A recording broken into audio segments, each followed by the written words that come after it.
Porque o governador Eduardo Leite participou do Roda Viva nessa semana e algumas declarações dele deram o que falar. Entre elas, repercutiu muito mal quando o governador reconheceu que havia, sim, estudos que alertavam para o risco de enchentes no estado, mas que naquela ocasião a questão fiscal se impunha. No início de abril, eu e o Gabriel, a gente esteve ali em Porto Alegre, no Palácio Piratini, a gente conversou com o governador sobre várias questões, inclusive, principalmente, essa questão fiscal. E a fala do governador é infeliz, é claro, só que não é incorreta. É esse o ponto. Não é a hora, né? É aquela coisa que a gente já falou na semana passada. Nitidamente uma pessoa que está absolutamente pressionada e não, assim, Não, numa Deus me entrevista livre, ali. Deus me livre. É isso, ocupar o cargo de governador do meio de uma tragédia dessa. Mas é isso, torcedores, calma. Isso aqui não é uma passada de pano para Eduardo Leite, mas a gente aqui no Rivo News tenta trazer para vocês os fatos para que vocês possam chegar às suas próprias conclusões.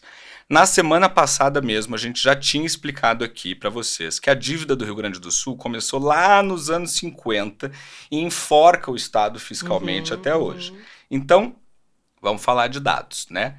Em 2018, o Rio Grande gastava 30% de toda a sua receita com déficit da Previdência, mais 13% com o rolamento da dívida pública e 2% com precatórios. Ou seja, 45% do dinheiro pago pelo contribuinte gaúcho servia para pagar coisas que não trazem nenhum retorno para a população. Veja que eu não falei previdência, eu falei déficit da Previdência. Hoje, essa conta dos 45% está em 27%. Que foi o que ele falou pra gente. Que foi o que ele falou pra gente e que é o que permitiu que o Estado pudesse aumentar em cerca ali, de 8% o investimento, de fato, em outras áreas e em outras políticas públicas. Então, assim, vocês conseguem entender o que o governador falou quando a gente expõe os dados dessa maneira? Resolver essa questão não era, e não é, porque ela ainda não está resolvida, uma urgência? É claro que era. Né? É lógico que a declaração do Leite é muito infeliz, sobretudo nesse momento da tragédia em que as pessoas ainda não estão nem retornando para suas próprias casas.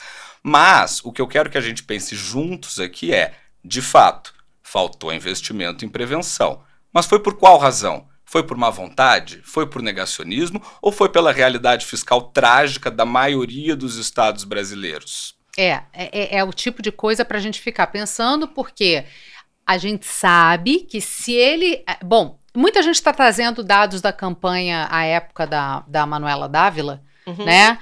Falando que ela falava muito sobre as enchentes, a contenção de enchentes, porque as enchentes ali já são uma realidade há muito tempo. Há muito tempo. É um problema no município há muito tempo. Sim. Então, não é nenhuma novidade. Só que eram pessoas que precisavam receber seus salários, por exemplo. Se as pessoas não recebessem os salários, ele falasse que estava fazendo obra de infraestrutura.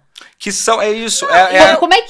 É a eterna complexidade da política brasileira. Você não faz obra de prevenção, porque isso a população não sente isso na hora, né? Então isso, de alguma maneira, no cálculo político acaba não fazendo sentido.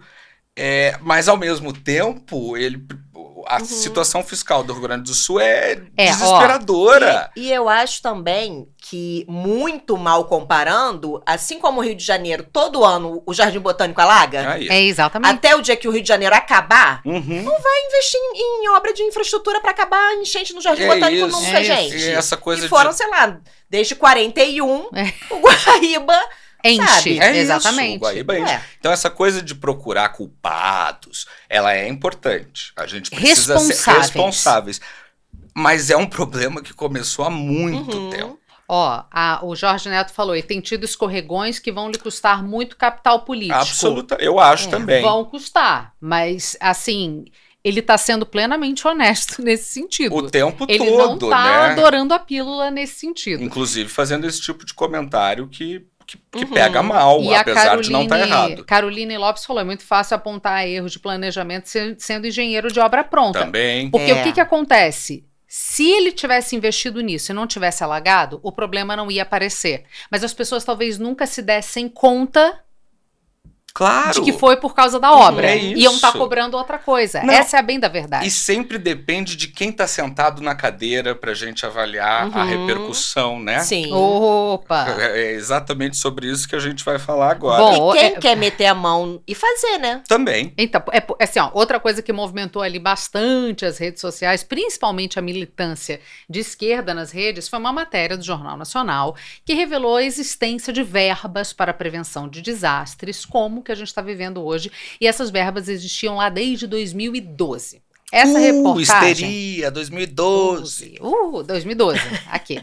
A matéria indica, gente, que nesse ano o governo do Rio Grande do Sul conseguiu a liberação de mais de 200 milhões de reais do PAC, que é o Programa de Aceleração do Crescimento. Só que nunca nada daquilo que foi aprovado foi construído. E a internet foi a loucura, chamando o Eduardo Leite de neoliberal, culpando por ele nunca ter posto em prática o que foi aprovado lá em 2012. Só que, Gabriel, o pessoal esqueceu uma coisa. O pessoal esqueceu de dar um Google. Você se apega a detalhe bobo. Pesquisa. Módicos detalhes, né? Porque em 2012 o governador da ocasião era ninguém mais, ninguém menos que o petista Tarso Genro. E a presidente da República, naquele tempo, era a petista Dilma Rousseff. Eu não tô falando petista porque eu não gosto deles, tá? Não, é um fato. É um fato. Mas é. o que eu tô querendo dizer é que eram dois governantes do mesmo partido e ambos eram muito alinhados. O Tarso... E que, desculpa... Imagina. Que um partido que se preocupa justamente com essa parte social, com essa parte ambiental, pelo menos... Tanto que essas na propostas... teoria, né? Tanto que essas propostas foram aprovadas durante essas duas gestões petistas. Isso foi em 2012. O Tarso ainda teve 2 anos de mandato antes de passar a faixa do governo do estado para o MDBista Ivo Sartori, que também poderia ter posto o projeto em prática. Aí o Eduardo Leite assumiu o governo 7 anos depois da aprovação dessa verba para essas enchentes. Ele deveria ter feito alguma coisa? É óbvio que ele deveria ter feito alguma coisa. A gente sempre espera que o Estado faça o que lhe cabe. Mas o que a gente está tentando trazer aqui é isso que a gente estava falando agora. Não é simples personificar a culpa da falta de prevenção dessa tragédia em uma pessoa só, e você tem que desconfiar de todo mundo que faz isso, seja seu amigo, seja o seu canal preferido da mídia tradicional. Se é simples responsabilizar alguém, essa pessoa está errada.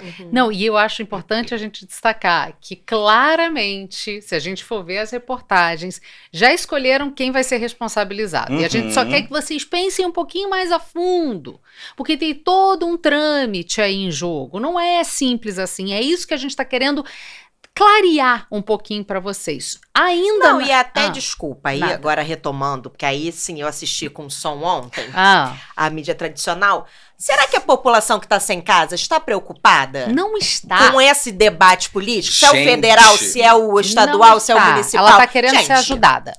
Que é a solução, e dane-se quem vai trazer a solução. O que a gente tem visto acontecer no Rio Grande do Sul é uma revolta quase que universal contra a política. E aí eu não tô falando de esquerda, de direita, porque isso é coisa de inteligentinho do Leblon, a gente ficar discutindo aqui esquerda, direita, neoliberal. O povo que tá lá com água no queixo tá querendo que a água vá embora. E eles não estão nem aí. Eficiência. Se o problema é federal, se o problema é estadual, se é esquerda ou se é de direita, né? Exatamente. As pessoas não estão nem aí. Então é uma revolta com a política e com a imprensa, né? A gente viu. Tem visto. A gente viu a revolta. Porque assim, ó, fica todo mundo discutindo o que não deve ser discutido. Enquanto isso, aqui, ó, tem QR Code na tela, aqui para vocês verem a quantidade de gente que está precisando de ajuda, a quantidade de movimentos que estão sendo feitos, a quantidade de gente que está desabrigada, e tá tudo aqui nesse QR Code que a gente está mantendo há já 3 programas aqui na tela para vocês verem. Isso aqui... Sigam ajudando, gente. Sigam ajudando o máximo que vocês puderem. Quem puder se voluntariar, se voluntaria. Quem puder fazer Pix, faz o Pix. Porque é isso, tem gente... São quase 64 mil pessoas que estão vivendo em abrigos. Vocês têm noção o que é isso? É comida diariamente para 64 mil pessoas, banheiro, cama, colchão, é muita infraestrutura necessária. Roupa de frio agora. Roupa íntima e os animais. Vocês têm noção que a semana que vem a temperatura pode ficar no mínimo de 2 graus. Sim, e eu conheço máximo bem de o 15. frio gaúcho. Não, é surreal. Mas ainda falando em política, nessa semana também repercutiu bastante a indicação, claro, do Paulo Pimenta aí como ministro extraordinário da reconstrução do Rio Grande do Sul. Esse novo ministro foi perguntado sobre uma eventual divergência com o governador Eduardo Leite e minimizou, dizendo que não tem espaço para isso, afinal de contas, o apoio do PT foi fundamental para a eleição do Eduardo Leite no Rio Grande do Sul. E aí, Gabriel, foi fundamental? Ele não mentiu. Tá. O Paulo Pimenta não mentiu. É um ponto mentiu. de vista. Isso, é o ponto de vista. Ele tem um ponto de vista. Mas ele deu uma bela de uma exagerada ali nas cores nesse comentário. Vamos relembrar aqui comigo então, porque nesse país a gente precisa ter memória, o que aconteceu em 2022.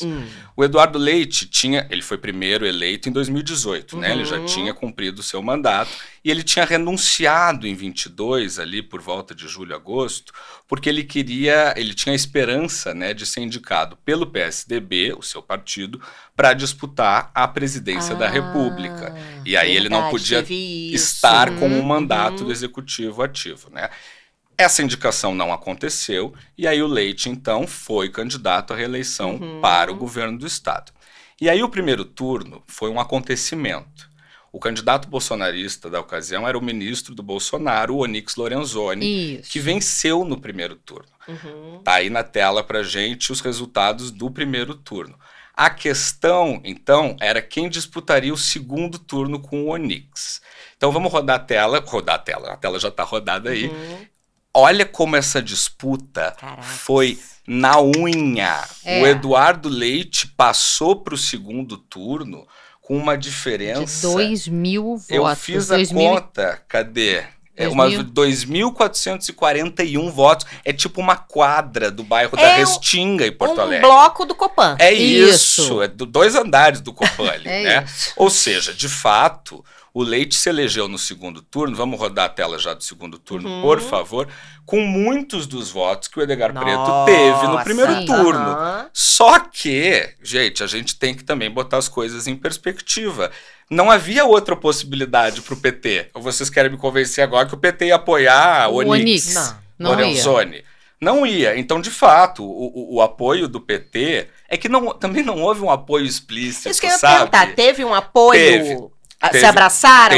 Teve uma declaração formal. Mas é isso, vai fazer o quê? Mas qual era a alternativa do PT? Então, de fato, o Leite se elegeu com muitos dos votos que foram para o candidato petista. Mas não é que houve um esforço do Partido dos Trabalhadores para que o Leite fosse eleito. É que assim, mentira, não é? É não, verdade. Não é mentira, A questão é...